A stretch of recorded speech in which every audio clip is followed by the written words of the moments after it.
Hi, it's me, the anti-Black Barbie, the all-watchful eye of anti-Blackness.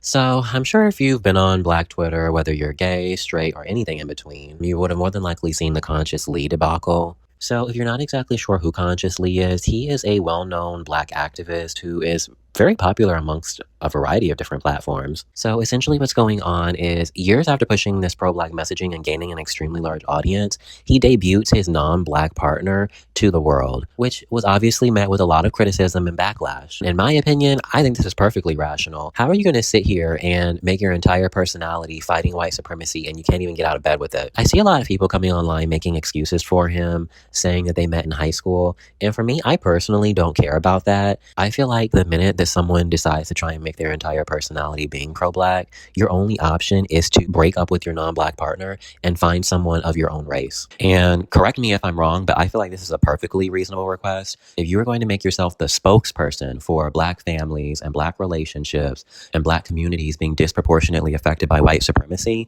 then the only logical answer is to not date a non-Black person. Because from my perspective, he's displaying a high amount of selfishness while actively preaching about community. And that's not how it works. When you are a part of a community, there is a certain level of sacrifice you have to display. That's kind of why I titled this video, He's Just Not That Into You, because if he was really as serious as he says he was, he would have just broken up with that white lady and gone on about his day. But because he understands that no one's going to hold him to any real standard, he doesn't feel the need to meet the requirements of someone in a real community. And that's why I say a lot of this pro-Black shit tends to be performative activism, because 9 times out of 10, when you actually review these people's personal lives and their politics, they're not in alignment with what they're actually saying online. And partially, I mean, we are to blame for normalizing this behavior and accepting it for so long, because there is no scenario where someone who doesn't have a Black partner should be leading any conversation about race or revolution. And I think what really annoys me about all of this is I keep seeing a lot of people responding, him having a non-Black partner doesn't change what he says. And to that, I say that was never my point in the first place. The person that you're getting information from determines the authenticity of the information that's being provided. Because if he actually believed what he was saying, then his actions would be matching what he's supposed to be doing. For example, it's like someone telling you the importance of voting and then you find out that they don't do it. If it was as serious as you're saying it is, which it is serious, then you would have actually gone to the ballot box and you would have casted your vote. But you didn't, so more than likely what you're saying is performative and you don't actually believe the messaging that you're putting out. You just understand that it's popular and it's going to get you views.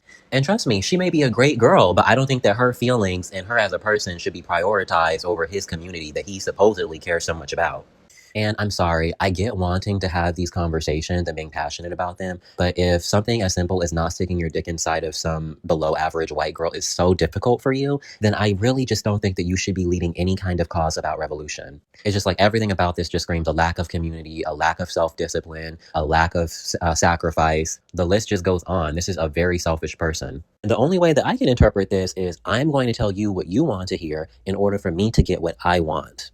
Because a lot of these people who come online and do this pro-blackity, black bullshit typically do it because they understand that there is some kind of monetary value in it for them. Because I'm assuming based off all the appearances that he's being invited to, all the panels he's being invited to, all the other things that he's been working on, he's probably making a large amount of money off of this platform. And I'm not going to speak one way or the other about what Conscious Lee has or has not done, but I would bet my bottom dollar that he has not put any of that money that he has received from all of these campaigns back into the pockets of Black people. Instead, it's more than likely gone into that white woman's pockets like it always does.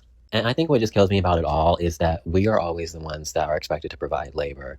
I don't see her online doing any activism. I don't see her saying anything. However, she is the one that is reaping the benefits and the rewards of our labor. When is the last time you've seen any of them date a non-Black person who made their entire personality about fighting anti-Blackness, about fighting colorism, about fighting white supremacy? 9 times out of 10, they don't have anything to say about any of these topics, yet they still get rewarded for doing nothing.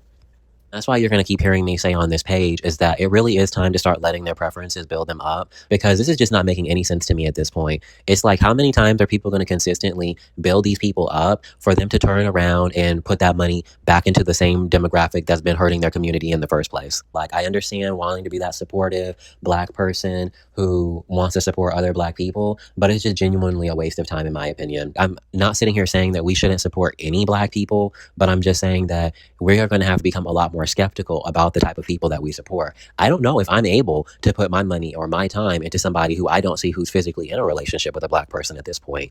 Like, I think that I will probably start gravitating to Black artists who I see are in Black relationships, because I'm just like, at this point, I'm not going to keep doing it. You all are entitled to funnel your money into white people's pockets via these people, but I, however, am just not necessarily interested. Okay, and I need to debunk one other thing because I know it's coming. I keep seeing a lot of people saying that this woman is biracial, and whether or not she's biracial also is irrelevant to me. This woman does not show up in society as a biracial woman. 9 times out of 10, if someone sees her walking down the street, they're going to interpret her as white.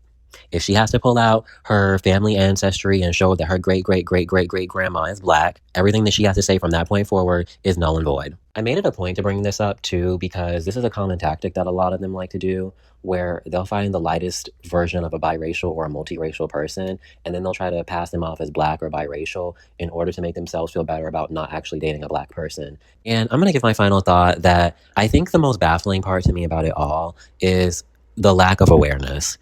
For someone who calls himself consciously, you would at least think that he would be able to understand why his audience is reacting this way. But instead, he doubles down on his behavior and gaslights people who have an issue with it. And that's why I just say I'm not comfortable with letting people who are in relationships with non-Black people lead these discussions, because once you really start dissecting their politics, you're going to realize that it's filled with a lot of denialism and ignorance. Because in a lot of these critiques, they still are trying to find ways to center and prioritize their non-Black partner. Because for me, I can't have someone leading these discussions talking about pro-Blackness while centering and catering to the same demographic that is terrorizing our community. Those two ideas will not and have not ever coincided. But I think I've beaten it like a dead horse. So if you enjoyed, like, subscribe, and comment, and I'll see you in the next one.